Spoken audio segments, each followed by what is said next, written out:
morning, Felipe. Thank you so much for being with us today. We are in Montreal. This is the capital of aviation. Definitely, we will have discussion about the testing, the vaccinations, the recovery. That's very important, I think, for people to understand the ACI position. What do you think about it? But let's start first, basically, to discuss about ACI. Who is ACI, and what is your objective? What is your role in the aviation framework in general? Thank you, Fethi. It's really a great pleasure to be here with you today. We are very close, but of course, because of the situation, we need to be a little bit far away from each other on this interview. But I hope in the near future we'll be able to be together and have this discussion face to face. Well, ACI is the Airport Council International. We represent the global airports in the perspective that we advocate in name of these airports in the global issues. ACI World is based in Montreal. It's based in Montreal basically because of the discussions with ICAO, the relationship with IATA and other global stakeholders. ACI is a confederated organization. That's why we have 5 regions around the world, and they represent the interests of the airports in their specific regions. And we, as a 6th ACI in the world, represent the interests of the airports in the global basis. Since I arrived, one of the most important drives for my administration here in ACI is turn ACI not only an organization that represents the airports. We believe that you can be a voice not only for airports, but the whole industry. Airports represent around 60% of the employees that work in aviation sector, and we believe that you can have a strong voice if we are together. I always mention that we are stronger together, because basically I truly believe that is the right thing to do. Advocate in name of the industry itself, because the industry will drive the recovery, and industry will drive the growth that you expect to have in the future years. Great. So what are the members? Who are the members of ACI, basically? We have around 2,000 members around the globe that represent around 98.5% of the world passenger traffic.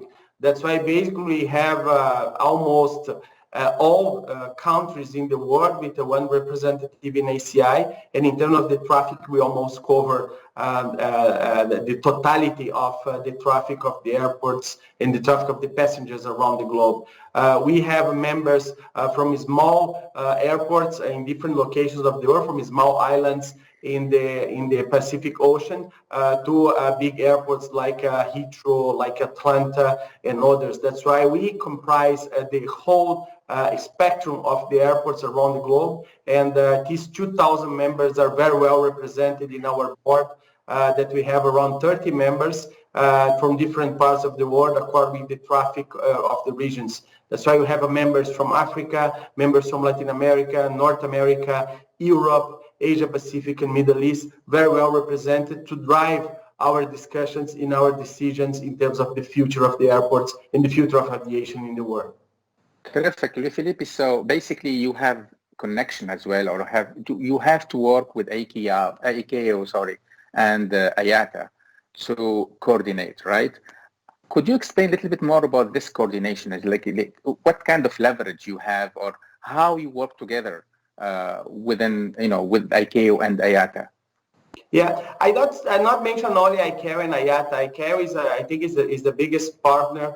We have since the training that we do together. We have the MPAP, we have the airport safety, airport professional as well. That is another program that we work together with ICAO. ICAO, of course, supports our airport health accreditation that I would like to go a little bit more detail in the future. We are, of course, very well connected with ICAO in different committees, in different areas that we work together in safety, in drones, in charges, and many others. And of course, as ICAO is the body that represents the states around the globe, we need to work together with other stakeholders like IATA, like CANSO, like ICAO, and the others. That's why these global organizations together and together with ICAO are the support to bring the global perspective on the aviation. And of course, aviation is a global business, and we need to be aligned globally. We need to align with the global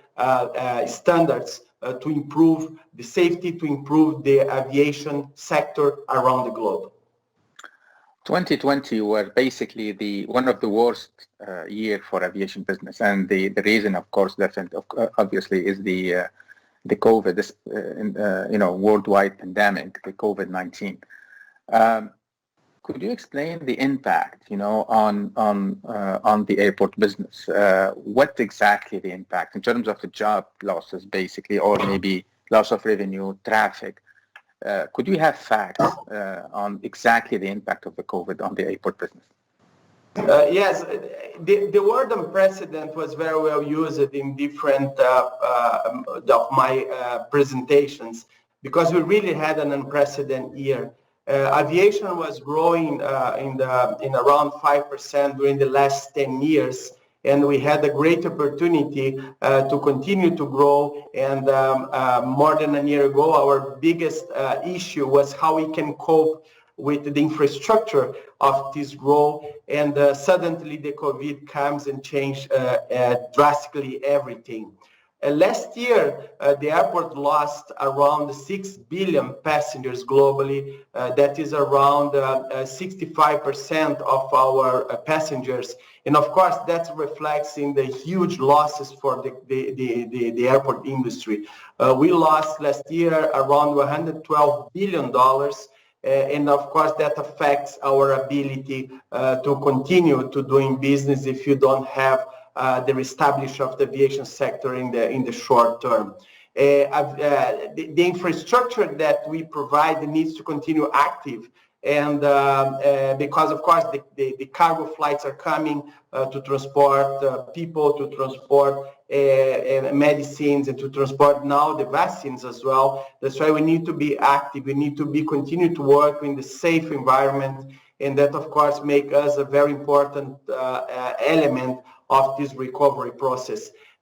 We expect that this recovery will come.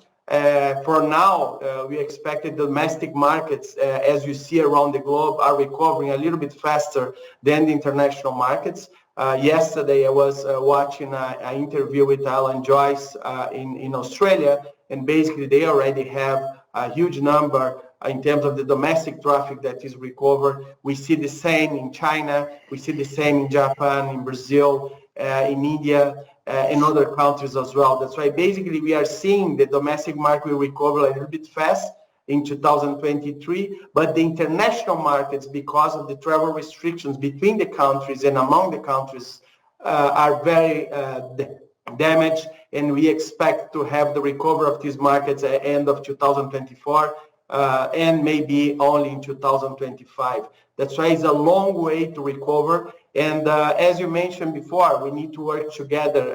ACI alone cannot do too much, but we need to do together with ICAO, with the states, with the IATA, and with the other stakeholders in the industry to help to have this recovery. We expect that this recovery coming sooner than later, and the vaccines and the tests, of course, will play a key role on the restart of the industry to cover not only the losses, but we started to grow again for the future of aviation. Philippe, I think we can see right now kind of, opposite dynamic in the world. We have government and countries are more for locking down, more restrictions of people to move even within the same cities. And at the same time, we can see international organizations like ACI, ICAO, different international organizations trying to open up and, just to make sure that people are traveling. Before to discuss this specific dynamic, let's talk a little bit about what ICAO or ACI, did so far. What are the plan or the program that you put in place? You mentioned, for example, the airport health accreditation. So why did you put this in place? What is the objective, actually? Did any things happen through ICAO, via ICAO? I think we can mention both CART. I mean, let's explain to us a little bit more about the plan, the program that is in place right now initiated by international organization where the dynamic is to facilitate the transportation and, international, actually to open the world as we know, right? To connect it, people can travel. What happened? What are the plans from the international organization? Yeah. It's very difficult to explain the attitude from certain governments around the world. I think we unfortunately are not using the risk-based approach that WHO, that ICAO are pushing for, and the pressure, of course, the public opinion pressure are making the governments to take different decisions, and you need to respect the decisions of the governments, because the governments are sovereigns, and they need to take the decisions that they believe that's the right one for their countries and for their population as well. However, we truly believe that aviation play a key role on the international perspective, and of course, not only in the recovery process, but also in the way that we provide the life for millions of people, if we include the tourism sector as well. The aviation, including the tourism sector, represents around 10% of the global economy, and this segment will be key to development and also to reestablish the balance on the economies of many countries around the world. Certain countries are really in even worse position because they are basically linked with the tourism sector, and they are suffering much more than that. And I think when you work together in the global perspective, we need to think about that as well. We need to think that today we have tools that are very well explored by the discussions led by ICAO on the CART, that now has also the WHO participating in these discussions. And the CART, I think, is a great example of unity around the world. That's why the CART 1 was a good example that how the countries, how the states can sit together and with the organizations that represent the airports, airlines, manufacturers, and others to see solutions and to see a benefit of the implementation of measures that will not guarantee, because there is no zero risk, as we know, in terms of the propagation of the disease, but we have a ways to mitigate that. And I think the CART was a very good example. The ICAO led this process very well, and ICI worked very close with ICAO and the other stakeholders as well in discuss the measures that need to be taken around the world to bring the airplanes back to the airports and the passengers back to the airports, and bringing economy and social development for the places that we serve. In terms of the ACI, what we did, we took the CART, that is the measures that the states need to take, and we implemented that in our airports. From our 2,000 airports globally, we already implement the airport health accreditation in almost 500 airports globally. And that's a good example how we can translate the CART measures in an harmonized way, in the global way, to different countries and different airports around the globe. That's why we took the measures and the suggestions made by the CART and implemented in our airports to guarantee, at least for the regulators and the public opinion, that we have an harmonized airport system, that you care about the safety and the hygiene of our installations, and that brings, of course, the opportunity to implement globally an harmonized approach with the airport health accreditation. That's why working together and have the implementation of these measures among our members is one of the key aspects that we are focusing on the future of the recovery as well.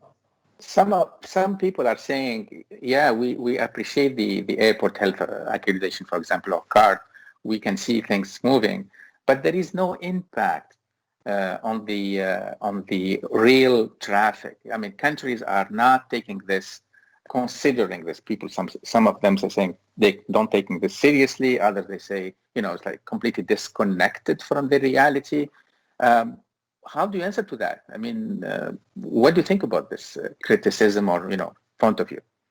I think the first thing, I think we as an airport, we need to value the card, and you need to value the efforts from ICAO, from the stakeholders. That's why what we are doing, we are implementing what we discussed. That's why basically we are doing that and implementing the countries, implementing the airports, this vision that hygiene and safety are key elements of the recovery process. That's why even despite of any kind of question marks regarding the program or the approach, I believe that we took seriously the recommendations from the card. And I think the biggest issue that we face is that today the airports or the aviation sector is not in hands of the civil aviation authorities anymore. That's why basically the decisions that are taken on airports and on the industry are based or are taken by the health ministers and sometimes not aligned with the aviation sector. That's why that is the big issue that we see today, the lack of coordination among the states and in the states as well, that they need to work together with their health institutions in the country or the health ministers in the country to have a common approach and, of course, bring the approach that we needed, a risk-based approach, use the tests, use the vaccines as a way to open the countries and open the aviation as well. We did our part, we are doing our part as an airport, but we need to continue to do that because it's important to pass this message that the card is a great tool to be used by the states, to be used by the authorities in the countries to reopen safely the borders of their countries as well. Are you in favor or against the health passport? A very simple question. You know, the famous yellow fever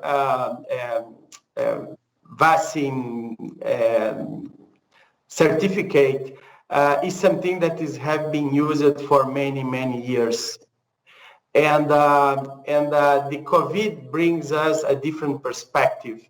The different perspectives that people, unfortunately, are not using well the certificates on the vaccines and, of course, on the tests. And I think the health passports will help us to create or to develop or implement processes that are already in place, that you can prove to the governments, that you can prove for the society that the people that are taking the flights are covered by the vaccines or the tests. That's why we are very positive about the health passports. We see different health passports around the globe. I believe that we will have space for many of them to continue to work. Depends on the part of the world, will be implemented different passports, different health passports.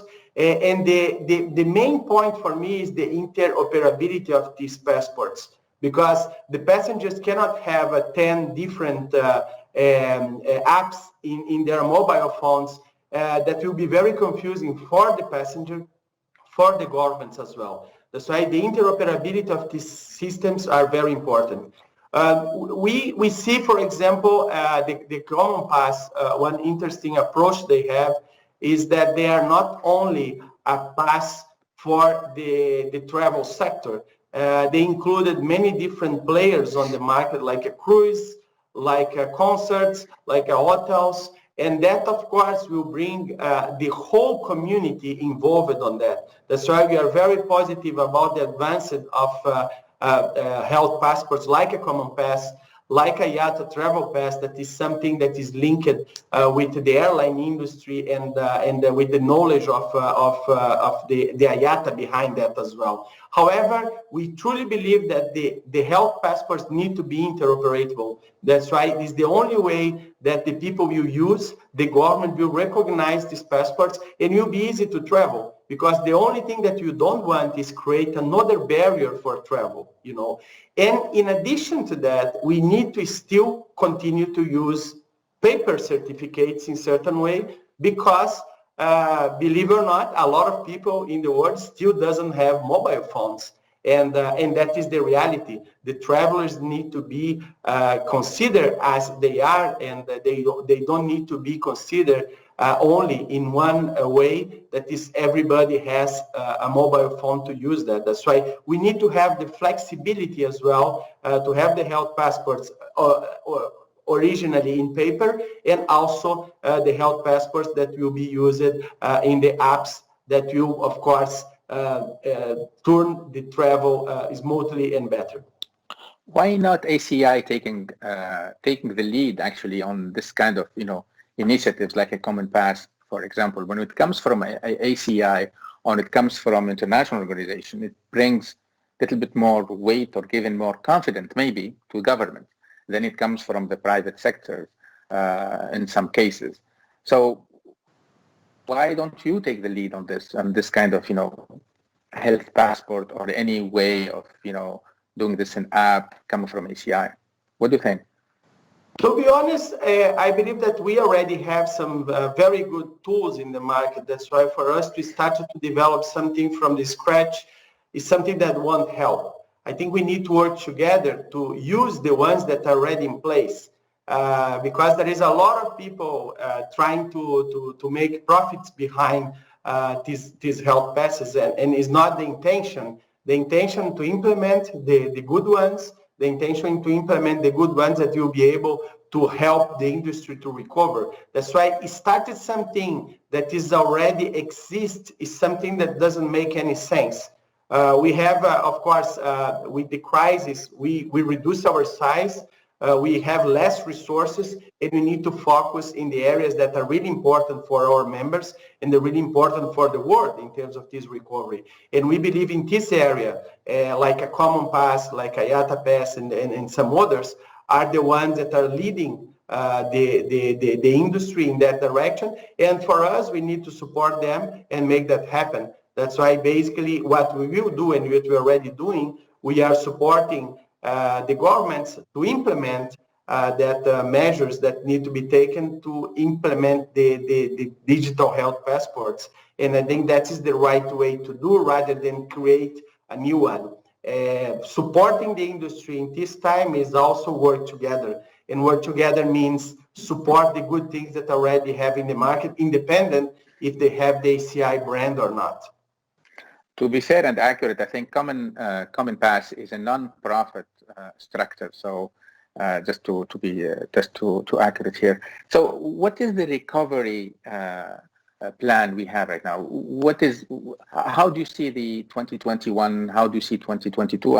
You mentioned at the beginning of the discussions basically that 2025, 2024 is the recovery of international traffic. What about 2021, where we deal right now? Is any link with the vaccination, for example? Or do you see any kind of steps we need to do, again, collectively to enhance or to speed up the recovery?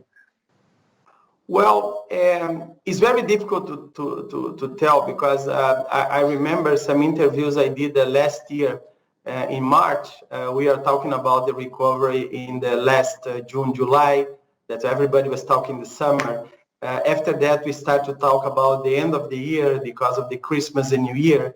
And now we are, and after that, we start to talk about the Easter, and now we are talking about the summer again. That's why it is very difficult to predict because the situation is very unstable, and the actions taken by the governments as well are very unstable. Because of the second wave, because the variations of the virus. But I think the approach that we expect, that is the vaccines, and I believe the vaccines will really make a difference, especially in the countries that we have more wealth, when the vaccines will come faster. But in the countries when we don't have the wealth, the vaccines will take a little bit longer to arrive. As you see, I'm following the numbers from Bloomberg, for example, until today, 104 million doses of the vaccines are already applied in different countries of the world, led by 55% of the population in Israel, followed by United Arab Emirates, by UK and US. And even other, like strong and rich countries in the world are reaching 3 or 4% of the vaccination till now. That's why it will be a long process, and we believe that the vaccines will make a lot of difference and guarantee that the flights will be safe place for people to travel, and the countries will accept that very well. But in the meantime, we need to work together with the tests that will help people to be allowed to go from A to B, considering the risk assessment by the countries and considering the tests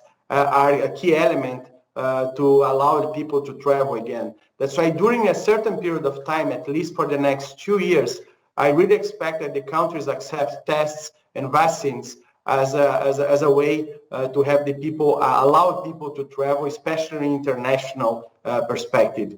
2021, as I mentioned before, is a year that we already seen some recovery on the domestic markets. That's why, of course, it's doing quite well in certain countries like China, like Russia, that already in certain points of the year already reach 100% of their domestic markets.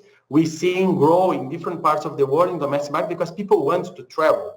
And big markets with only one regulator, only one health authority, is easy to coordinate that approach. And I think that is making the difference in terms of how these countries are reacting, how these countries are growing the numbers on the domestic markets. The international markets will be a little bit more difficult. We are seeing that the development of the international markets are much more slower than the domestic. And this year, with the vaccines, with the tests, even with these developments, we won't see all the borders open till the end of the year. We see some countries that are mentioning that they're not opening their borders until the end of the year, for example. That's why it will be a very tough year for the industry, but will be the year of the starting of the recovery. Aviation industry is a global business. We are in a globalized world, and we need aviation to connect, to transport goods, to transport people, to connect us with our families, to connect us with our friends, to make business. That's why that never will change. And despite of the slow recovery that we expect this year, especially in the first 6 months of the year, I believe the second part of the year will be the turning point. And with the help of the vaccines and tests and coordination among the countries, we will be able to start the recovery. Aviation expect to continue to grow. That's why in 2040, we continue to have a big market that we expect maybe to continue this growth in the future. Our forecasts present that we have a lot of growth after that. And of course, maybe we have China as a leading country in terms of aviation in the world. And that is some expectations that we will see in the future years with the developing countries and the strong countries with the strong aviation domestic market will grow a lot during the next future years, especially after these difficult years that's going until 2025, 2024. So basically you are in the view of having like a mutual vaccination going on through different countries, different speed. At the same time, we have maybe to harmonize the testing. So then we can make it easier to travel while we are doing the vaccination of the population, right? This is basically the dynamic that you have in mind. Exactly. And if you see, there is different vaccines as well. That's why what we need to have, that is the global recognition of the vaccines. We have different sources of vaccines, and that will be mutually recognized by different countries.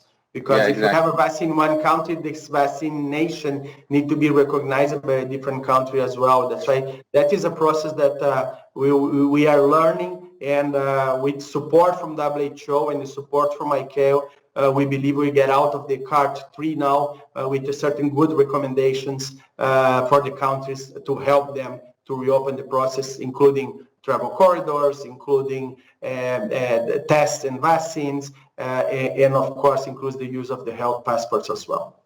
Exactly. So about the card, I think if people are interested about the card, just go to the ICAO website, and even for ACI website, there is a lot of information about the card, about that.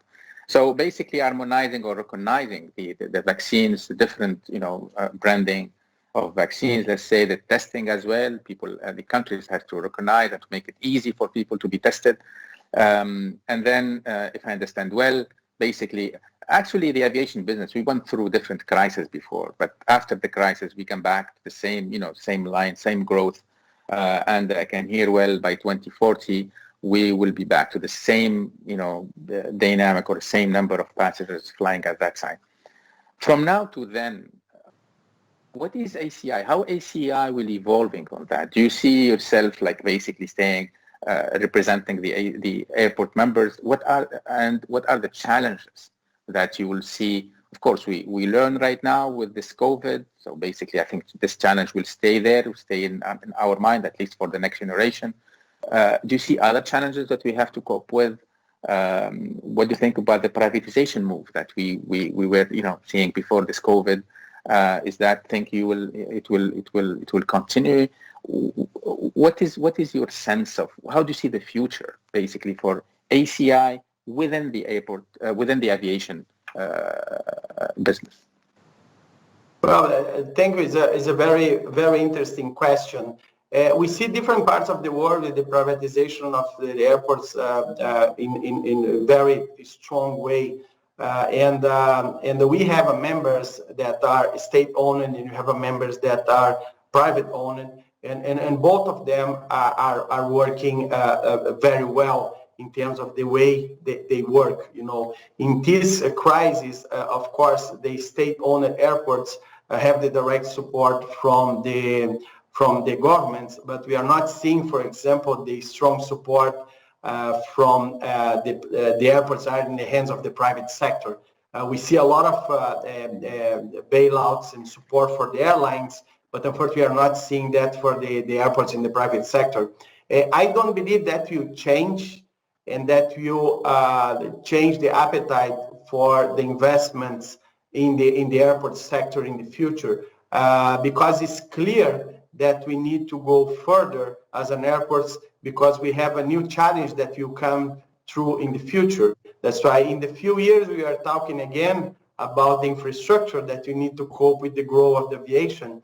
We need also to start to think more and more about the environmental issues that we will face in the future. That's why the sustainability of the business is also linked with the sustainability of the environmental aspects of the whole industry, not only at the airports itself. That's why that is the next step will be, of course, how we cope with a net zero emissions by 2050, how we can cope to improve the services, reducing, of course, our carbon footprint around the world, to respect, of course, the international agreements, and to respect, of course, the public opinion.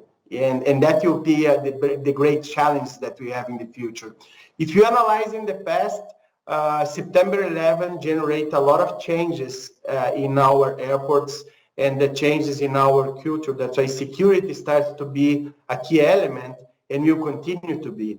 Safety is still as number one priority. We need to still working very close on the safety, because safety is something that brings our industry on top of the mind, because we are a very safe industry.